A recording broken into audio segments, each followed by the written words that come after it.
Assalamualaikum warahmatullahi wabarakatuh.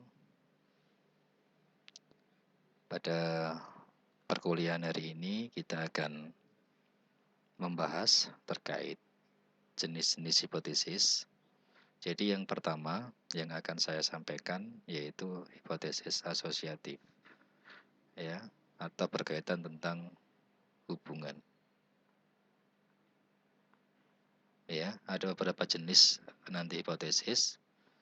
Untuk uji statistik yaitu ada hipotesis asosiatif, kemudian yang kedua ada hipotesis komparatif, yang ketiga ada hipotesis deskriptif. Jadi yang pertama yang akan saya bahas pada kesempatan hari ini yaitu hipotesis asosiatif atau hubungan. Untuk melakukan uji hipotesis asosiatif, ya, uji hipotesis asosiatif atau hubungan itu menggunakan yang namanya korelasi, ya, menggunakan istilah korelasi hubungan. Istilah yang digunakan untuk mengukur kekuatan atau seberapa besar hubungan antar variabel tersebut. Gitu ya. Jadi mengetahui keakuran, ya, besar kekuatan hubungan antara variabel A dan variabel B, misalkan seperti itu. Analisis korelasi atau analisis korelasional merupakan cara untuk mengetahui ada tidaknya hubungan antar dua variabel. Bentuk korelasinya nanti ada 4 hasilnya. Yang pertama dikatakan berkorelasi positif, yang kedua dikatakan berkorelasi negatif, kemudian yang ketiga tidak ada korelasi atau tidak ada hubungan, kemudian korelasi sempurna. Korelasi positif itu artinya ada hubungan yang sebanding, gitu ya. Misalkan membahas tentang variabel A dan variabel B. Kalau positif artinya apa? Kalau A-nya naik, B-nya juga naik. Kalau A-nya besar, B-nya juga besar. Sedangkan korelasi negatif itu kebalikannya. Jika A-nya naik, malah B-nya turun. Nah, itu namanya negatif. Kalau tidak ada korelasi, ya tidak jelas. Kalau misalkan A-nya naik, B-nya kadang bisa naik, bisa turun, tidak jelas hasilnya.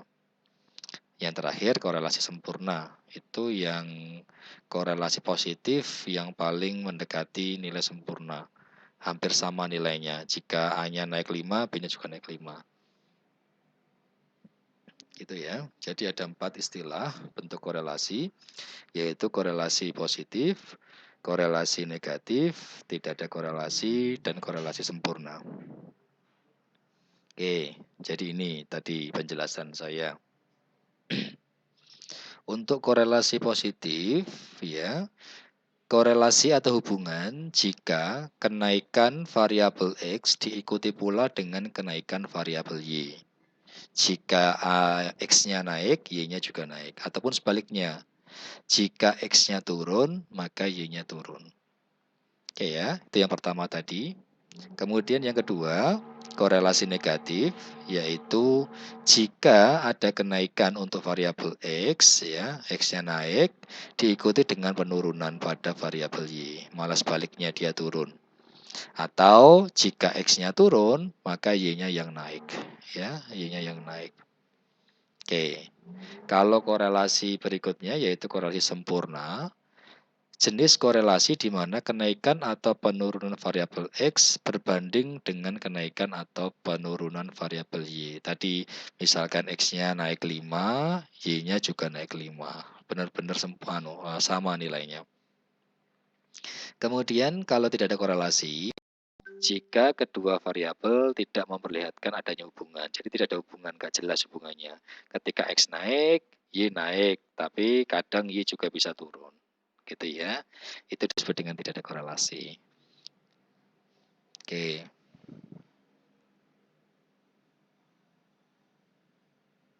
Contoh bentuk korelasi. Nah, ini yang perlu diperhatikan untuk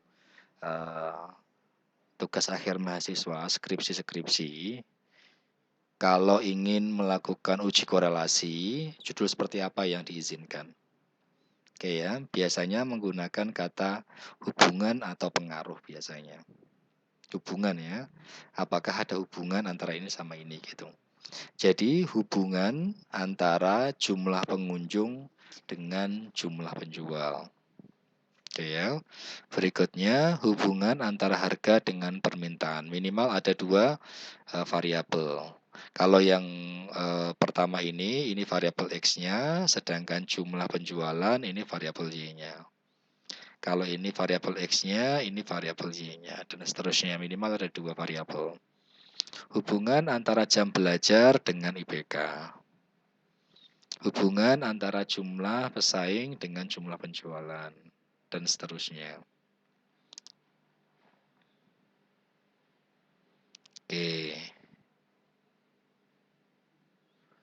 Ini pola hubungan pada diagram sketcher saya lewatkan. Nah ini hasilnya. Jadi untuk melakukan uji nanti hasilnya berupa koefisien korelasi.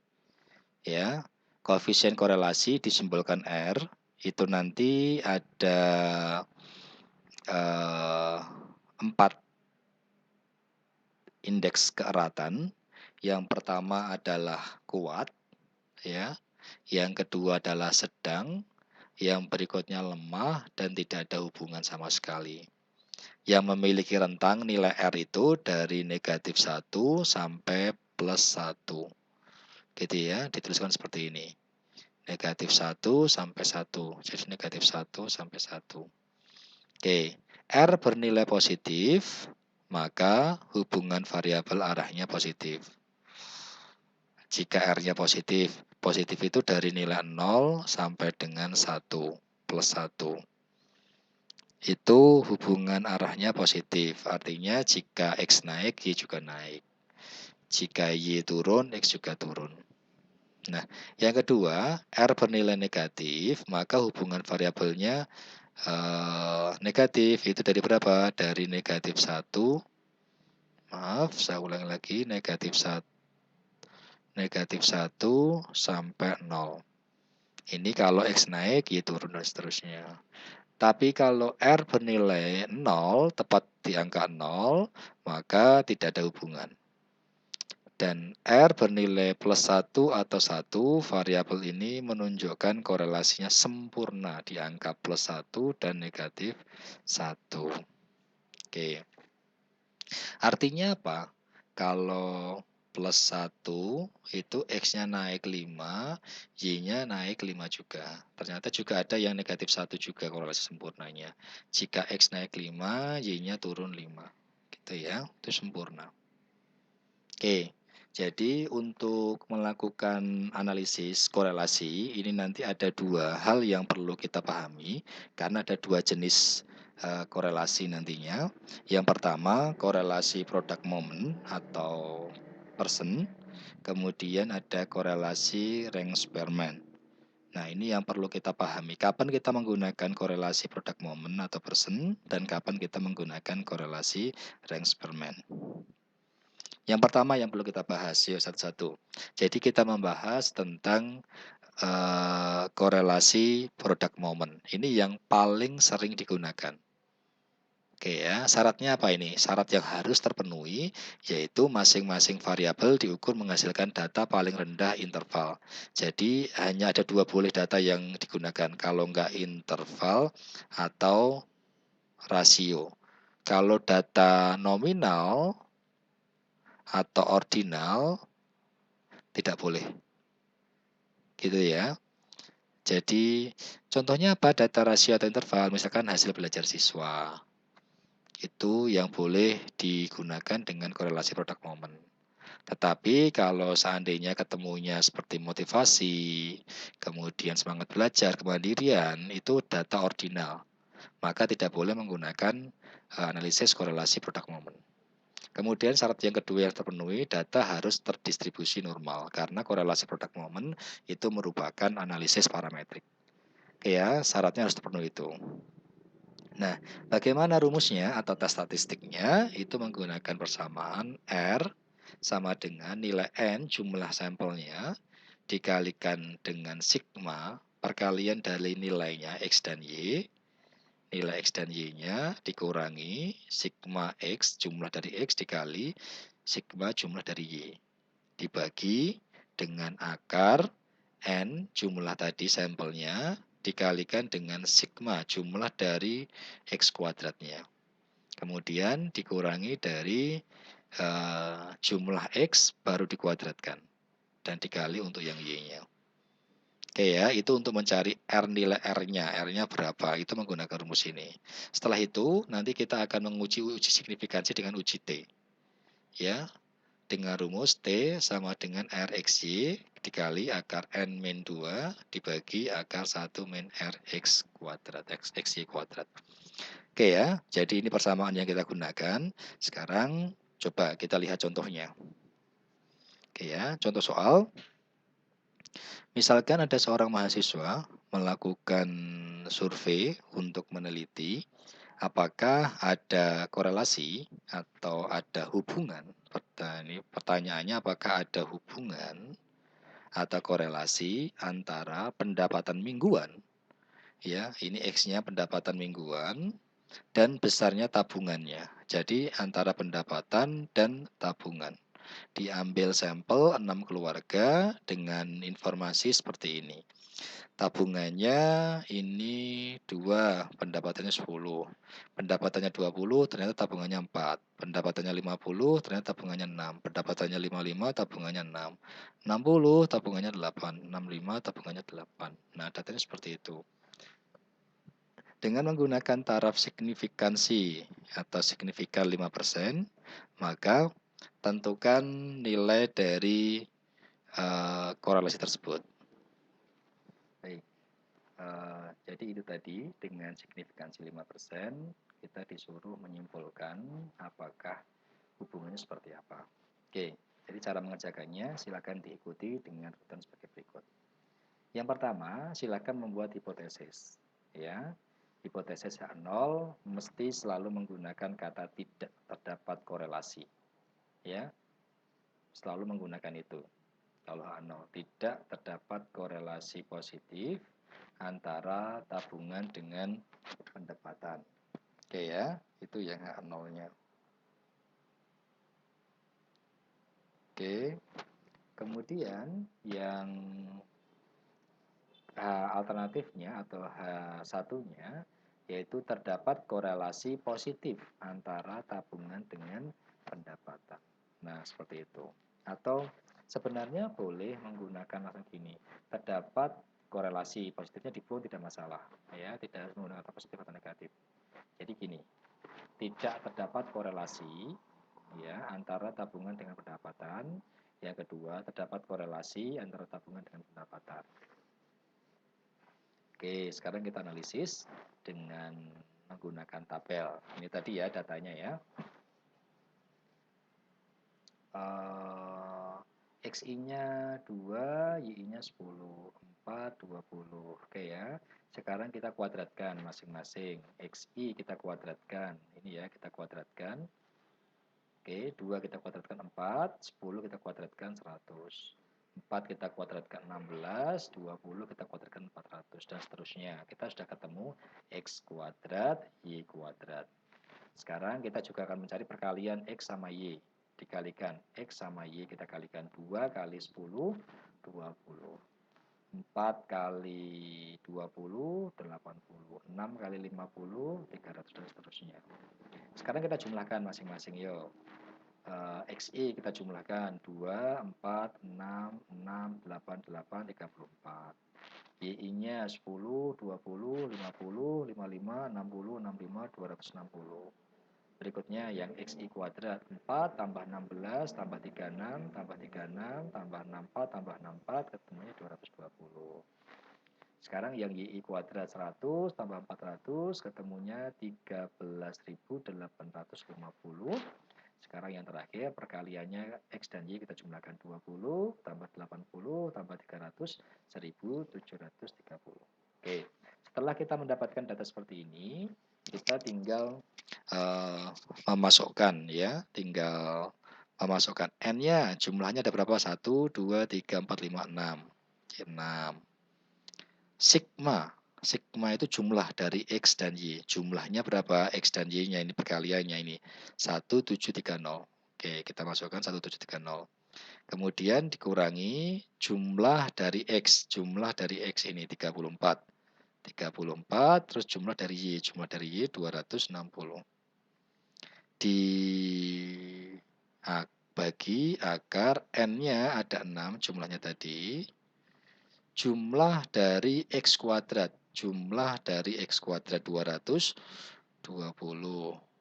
Terus dikurangi jumlah X. Baru dikuadratkan. Jumlah X adalah 34. 34 baru nanti dikuadratkan. Ini ya.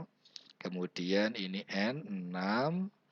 Berikutnya jumlah Y kuadrat. Jumlah Y kuadrat 13.850. Kita masukkan. Terus jumlah Y baru dikuadratkan. Jumlah Y 260 baru dikuadratkan. Dihitung dengan kalkulator, ketemunya 0,966. Oke ya.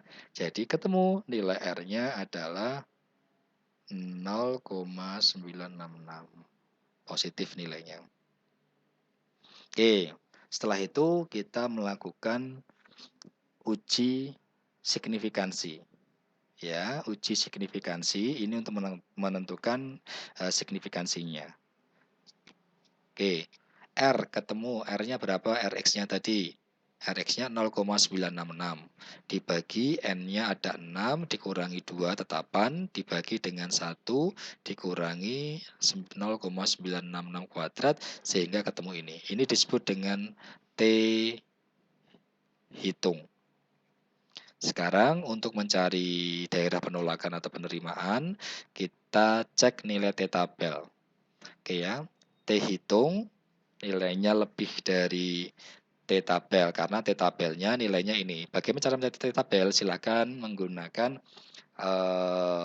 tabel T ya. Kalian mencari tabel T. Ya, di internet itu ada tabel T. Dengan ketentuan nilai alfanya ini adalah 0,05 karena tadi 5% ya di soal ya. Kemudian rumusnya N-1, 6-1. 6-1 itu ini 2 ini harusnya ya. Karena K-nya itu 2 kelas ya. 2 berarti 4. 6-2 4. Nah, silahkan nanti dicari dengan T tabel 0,05 dan 4, ketemunya 2,13. Nah, dibandingkan 2,13 dibandingkan dengan 7,4. Ternyata T hitung lebih besar yang ini, lebih besar T hitung. Kesimpulannya apa? Ketika lebih besar daripada T hitung, maka H0 ditolak. Atau yang diterima adalah HA. HA diterima. Artinya apa? Terdapat korelasi karena yang tadi yang diterima adalah yang ini, yang HA-nya. Jadi kesimpulannya terdapat korelasi antara tabungan dengan pendapatan dengan nilai R sebesar 0,966. Oke ya, cukup besar nilainya. Sangat kuat berarti hubungannya. Oke ya, itu yang pertama. Oke, itu untuk data tadi rasio atau interval. Berikutnya, untuk yang korelasi kedua, rank Spearman, itu syaratnya apa? Masing-masing variabel diukur dan paling rendah nilainya adalah ordinal. Jadi, untuk data interval atau rasio, boleh data tersebut harus terdistribusi tidak normal. Jadi, ordinal boleh. Jadi, ordinal itu menggunakan apa itu namanya? Korelasi rank Spearman untuk yang ordinal. Kemudian jika ada itu data rasio atau interval dan tidak normal, itu boleh menggunakan sini. Gitu ya. Dengan rumusnya apa rumusnya? Rumusnya ini dengan simbol rho. Rho sama dengan 1 dikurangi 6 sigma D kuadrat dibagi N kuadrat min 1. Nanti kita hitung dengan nilai uji signifikansinya. T sama dengan rho akar N min 2 dibagi akar 1 min. Itu ya, coba kita lihat dengan soal yang sama. Ini ada dua, X dan Y-nya. X-nya adalah statistik, nilai statistik X-nya. Oke ya. Kemudian untuk yang nilai evaluasinya Y-nya. Oke. Data dianggap tidak berdistribusi normal. Oke ya. Dengan nilai seperti itu. Oke, seperti tadi hipotesis selalu ya, untuk yang H0 kita menggunakan istilah tidak terdapat korelasi, boleh ini dibuang tidak masalah. Kemudian yang H alternatifnya terdapat korelasi positif antara nilai statistik dan nilai evaluasi. Oke, yuk kita masukkan nilai X dan Y-nya. Tadi nilainya adalah 6, 7, 5, 6, dan seterusnya.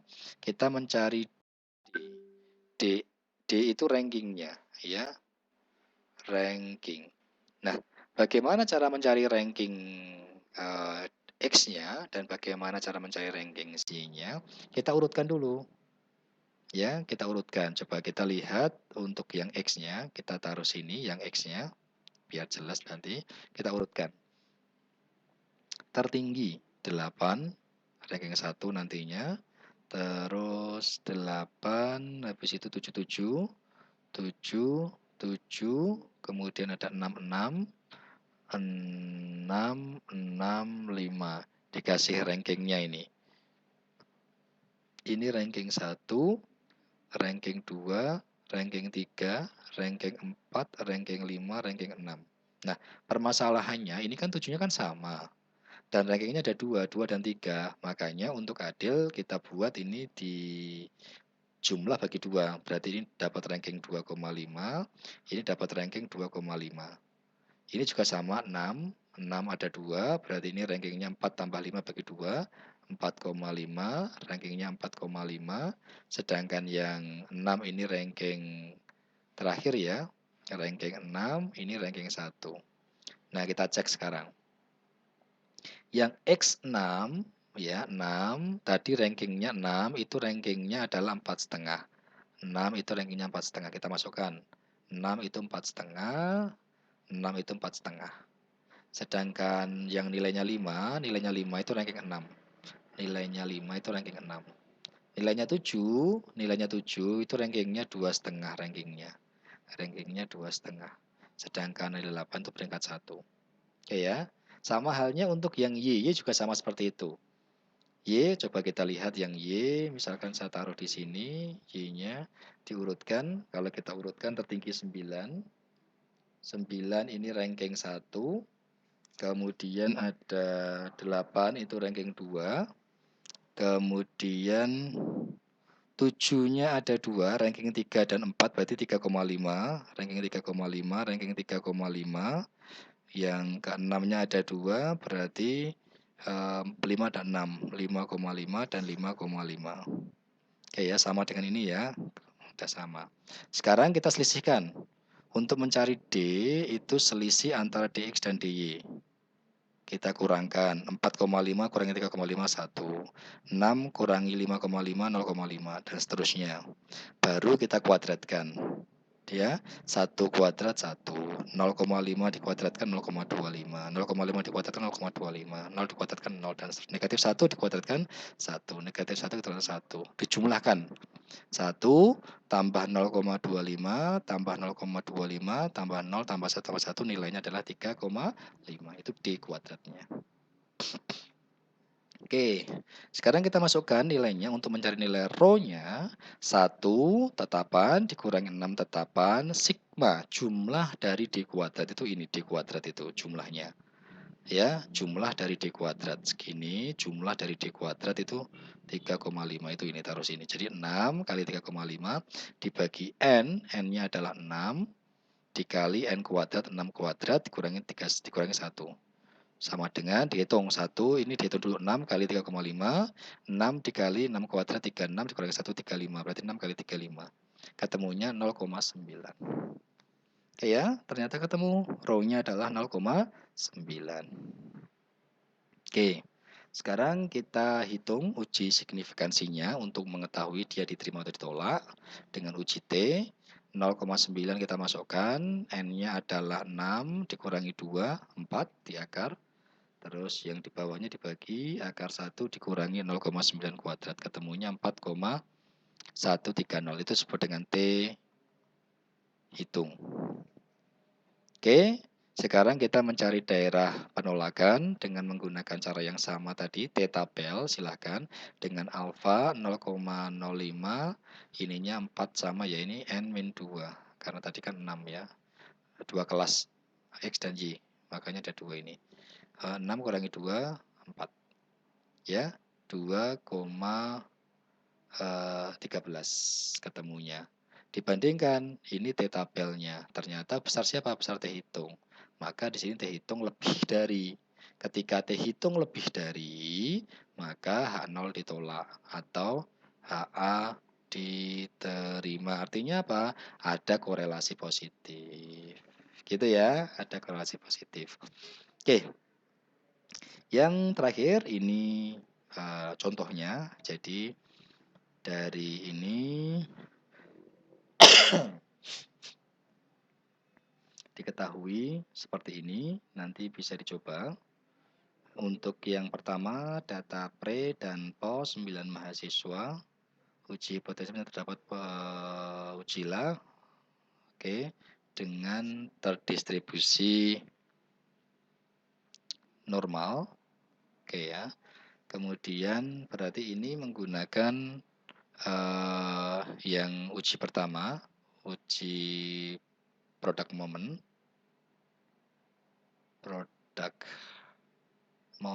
atau person. Oke ya. Yang kedua berikut ini adalah nilai ini rata-rata. Satu, uji hipotesis menyatakan terdapat korelasi. Ini saya ganti aja biar menggunakan uji yang beda. Ini berdistribusi tidak normal. Makanya silakan menggunakan rank Spearman. Oke, silakan ini dikerjakan, nanti bisa dikumpulkan. Terima kasih, saya cukupkan. Wabillahi taufiq wal hidayah. Wassalamualaikum warahmatullahi wabarakatuh.